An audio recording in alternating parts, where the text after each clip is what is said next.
In this video, we'll go deeper into the advanced settings on yearbook panels. I'll begin by importing a PSPA file with the Lumapix extensions for department, title, and salutation. So they get copied off the CD into the local hard drive. But this time around, instead of simply choosing a preset, I'm going to jump into the advanced mode. So I'll click on advanced, and the first thing that catches my eye is these controls here. This is the map.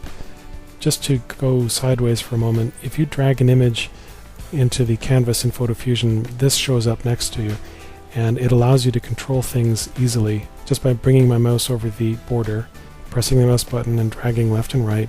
I can adjust the border thickness, and I can adjust the shadow. Click here and then drag left and right, up and down. I can adjust the settings on this frame. Same thing goes here. If I move over the frame and then press the mouse button and drag left and right, I can adjust the frame settings. If I hold the control key down, I can adjust the inset between frames, which is nice. I can adjust their shadow and so on. So this is the map, and where we start by default is here in the population section. So by importing the CD of kids, I got a database for whom we know a grade and we know a department and we know which group they're a part of. You can populate a panel using whatever you like. I can say, for example, I'd like to find everybody who is in Miss Darroch's class. When I click apply, it will go through the database, find all the individuals it can find, and populate the panel. And I'll just adjust the panel a little bit like this. So that's one way to do it, is to say make a panel for Miss Darroch, and I can see just by glancing at the pages that I've got 4 pages worth of students by doing that. So if I wanted to, I could go here, add a new page and populate it, maybe put a paper texture in the background, and then say that I want to add a panel. And this time around, show only teacher equals Germain. That'll work. We can now see that I've got 2 sets of panels, Mrs. Darroch's class and Mr. Germain's class. But honestly, that's not the easiest way to work with PhotoFusion, because it means you've got to keep track of all these groups separately. What I'm going to do is just press Control-Delete to remove all of the Germain class, and we'll just stick with the first group, which is Miss Darroch's class. The reason I say it's easier to work another way is to say, don't do a separate query for every teacher. Just say find everybody who's in a group, student pages, and hit apply. That'll find all of the students and all of the teachers, and then put them into a single very long query result. Here it's 15 pages worth of kids. Now you'll notice that all the adults have bumped up to the top and all the kids are below. Why is that? It's because we haven't said to group the results of this yet. We've gone through a database and found hundreds of individuals, but if we look at the grouping, we can see that there is no grouping applied yet. If I say group it by the teacher, then we start to get useful results. We find that there's a clump, which is Mrs. Darroch's class, and then another clump starting on page 5, which is Mr. Germain, and then Mr. Hebert, and so on. If I wanted to move one of these groups around, the simplest way to do it is just to click on the group and then say move up. For example, we now have Darroch followed by Hebert followed by Germain. If you wanted to remove somebody's group, I'll just pin the pages hover up so we can see what we're doing here. I can say that I would like to disable the Hebert group. I can see that Hebert starts here and goes to page 6 where it ends and then is followed by Mr. Germain. So I'll just say that I want to knock out Mr. Hebert. I'll say disable that group, and now we get the end of Darroch, and then we get to the start of Germain. He's simply being knocked out. So I'll turn him back on. So that's the population. The only other thing to point out is the sorting. You have individuals within the class. Here there's Mr. Hebert followed by his students. And the reason that he's at the top of the class is because we're sorting by priority. As a teacher, Mr. Hebert right here has a priority of 3. All of the students have a priority of 5. and that's why the teachers are automatically bubbling up to the top of the class, as you see here. You can invert this sorting if you want to. Just click here and all of the all of the sorting will happen just in the reverse order. The next area would be the panels. By clicking here, you can see a bunch of controls related to the panels, including the frame width, and if you drag to the left, you'll see that you're reducing the number of the size of each panel frame, and therefore increasing the number that fit within the space that we have available. So I'll just drag left and right to adjust it. You can also work by the column and row count. If I say, for my own reasons, I want to have exactly 2 columns per page, then I would just click and drag it over to 2, and now I'll have 2, period. You can experiment with these settings here and say, I want to have exactly 2 no matter what the frame width is, and so now by dragging the frame width to the left, we'll see that we still have 2 frames, but that the frame sizes are growing. I would just encourage you to play with these settings. You'll discover what they do. I'm going to change this back to a higher number of columns,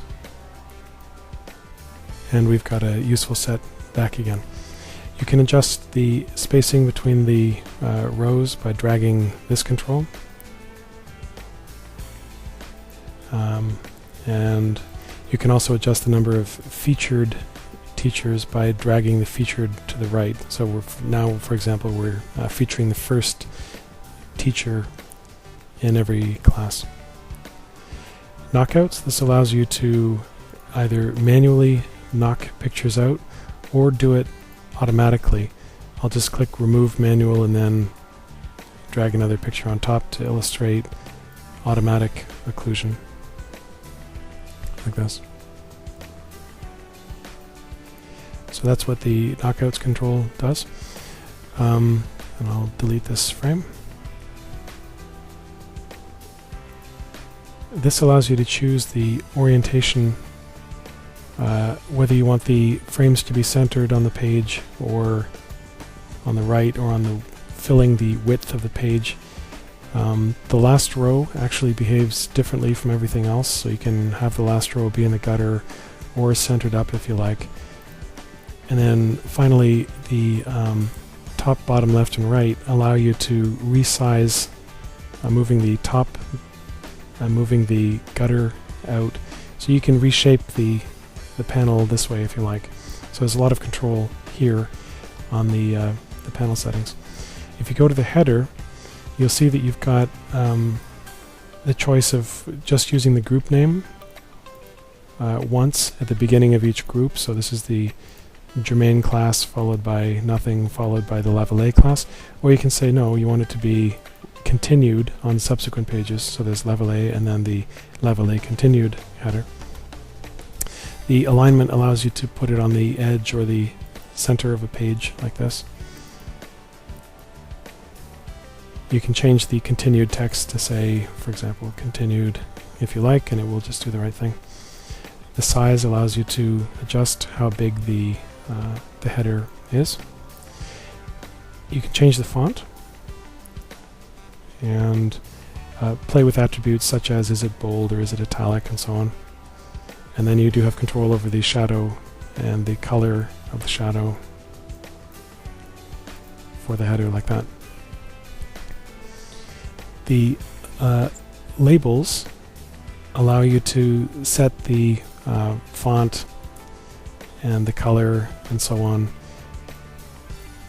for the labels which appear on the side of the text. And you can adjust the width and space which was given over to the labels by dragging these controls. Again, truly the simplest thing is just to play with these controls. There's a lot of them. The nicest thing to say about all of this is that when you're satisfied with the look of your panel, you can actually go back to the simple mode and say save a preset for this. And we'll call this red header, all students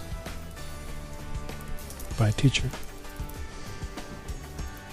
And so now that I've taken the time to build this look, it's straightforward for me to say, okay, let's build a staff page using the simple preset.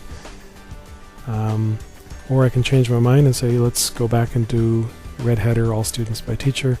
It requeries the database, and on every one of the pages applies the red shadow, the different fonts that I chose to create the panel like this.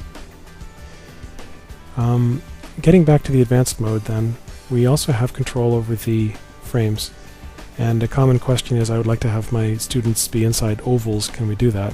And the answer is sure. You just click on the border, and instead of adjusting the color, for example, by dragging the border color chips, or playing with the opacity of the border like this, you would go to the gradient and say you'd like to enable a circular gradient in which the midpoint is out like this.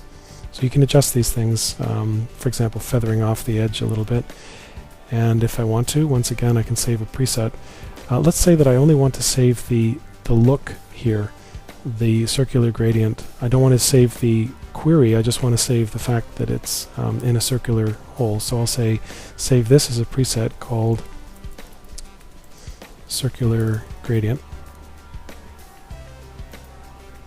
And so now this would allow me to say I'd like to have the staff by department, which applies absolutely everything, and I'll just go to the first page of this, and then use the style that we just created, the circular gradient, where we have the first featured and then everybody else listed side by side. So that's how you would reuse a preset for the circular gradient.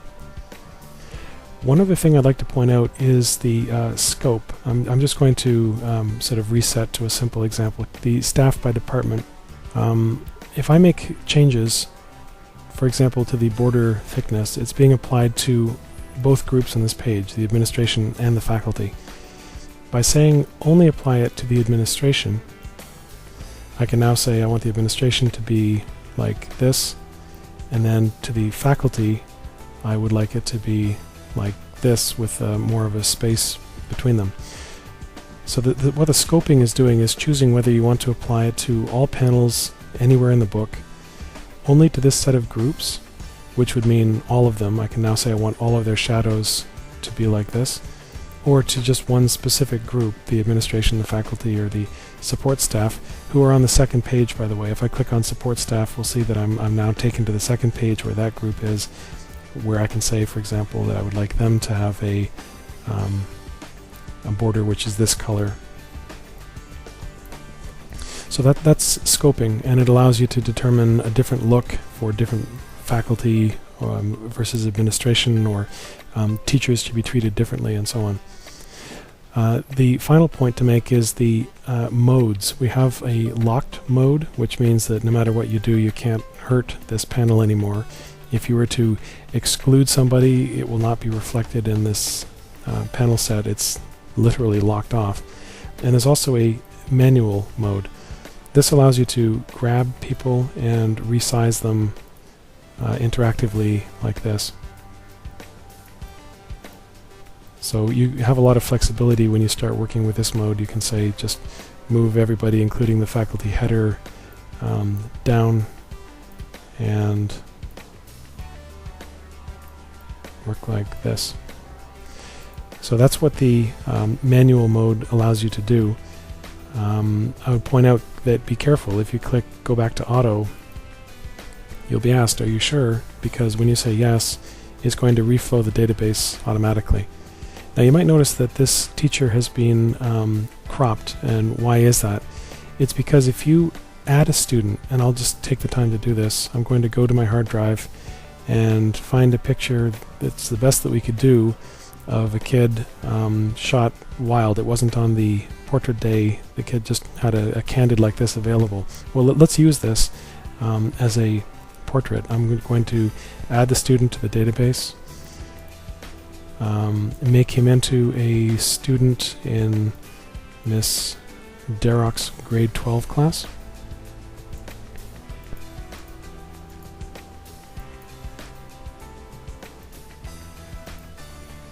There we go. So now when we go back to having students by teacher. We're going to find that kid, but of course the cropping is completely wrong because it was a candid, it wasn't formally set up.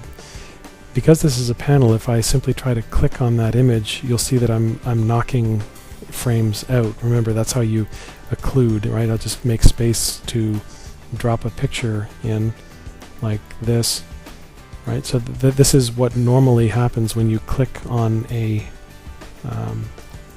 frame. So the question then becomes, well, how do you frame this kid correctly?